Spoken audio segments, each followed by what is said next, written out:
Então existe formosura física e formosura da alma.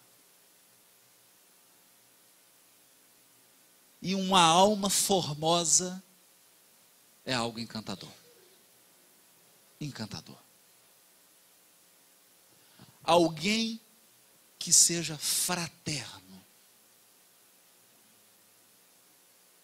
Uma pessoa que tem empatia, que tem simplicidade.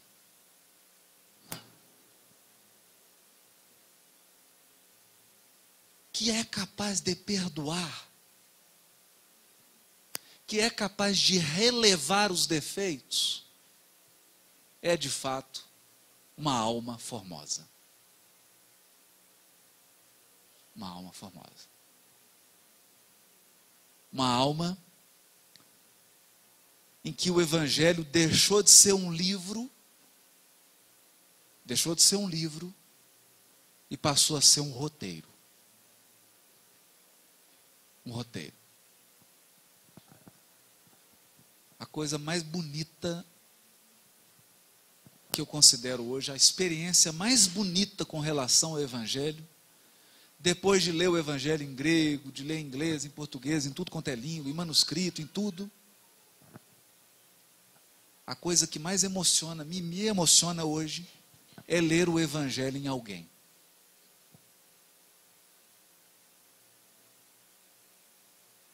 Quando você encontra alguém e a presença daquela pessoa é como se estivesse lendo uma página do Evangelho. É como não?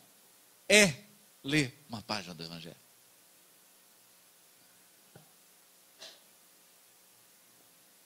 Porque, como dizia o Honório, o Evangelho sai de fora e passa a viver dentro. Eu tenho certeza que esse é o desejo dos amigos espirituais que dirigem essa casa quando uma criança é colocada sob a responsabilidade deles. O maior desejo deles é que essas crianças que estão lá, inclusive meu filho, consigam expressar o Evangelho na alma delas. Consigam expressar uma espécie de formosura espiritual que só as almas evangelizadas têm. Eu disse evangelizadas, eu não disse cristianizadas ou cristãs. Isso é outra história. Você pode ter um budista evangelizado, pode ter um muçulmano, porque o Evangelho é de Deus. O Evangelho é código moral divino, não de nenhuma religião. E esse é o desejo dos amigos espirituais aqui. A pergunta e o convite é: esse é o nosso desejo para os nossos filhos? Se esse é o nosso desejo para os nossos filhos, o que nós temos feito de concreto para que esse processo se efetive? Qual tem sido o nosso papel em transmitir formosura da alma para os nossos filhos?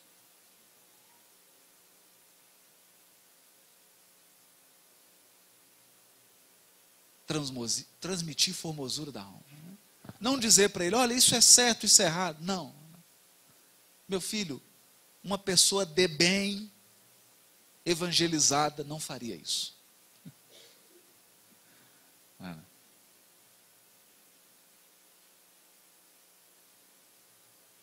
Esse é o desafio e essa é a proposta. Lembrando também que nós estamos compartilhando. Deus não vai entregar para o Haroldo Dutra Dias a tarefa de formar um anjo. Porque eu não tenho recursos para isso.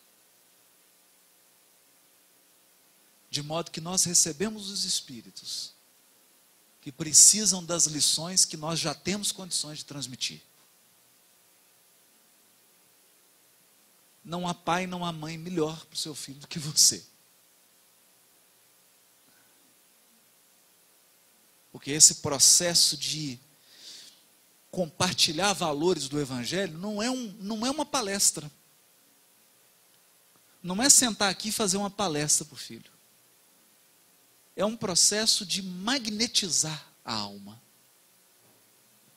E se você não tem ligação com esse espírito, não adianta eu trazer um espírito de outro planeta aqui e colocar, porque você não tem ligação com ele. Por isso que nós recebemos almas ligadas a nós. Porque sobre elas nós temos influência, nós temos acesso. Você tem aquela pulseirinha que te dá acesso. Porque isso foi construído através dos séculos. E aí nós terminamos com a lição de Clarencio. Somos transformadores da divindade. Deus é um sol infinito, mas nós podemos refletir, nem que seja um pouquinho, da luz divina. E hoje eu tenho plena convicção, eu estava conversando isso com o Fredinho, que luz é luz. Não importa se é a luz de uma vela, né? Luz é luz. Não tem que ficar acanhado se a luz é de uma velinha. Já é luz. Já é luz. Muito obrigado pela paciência de todos e muito obrigado por compartilharem conosco essa oportunidade de estudar a obra de André Luiz, porque nós não fizemos outra coisa aqui a não ser conversarmos sobre coisas que estão entre a terra e o céu. Muito obrigado.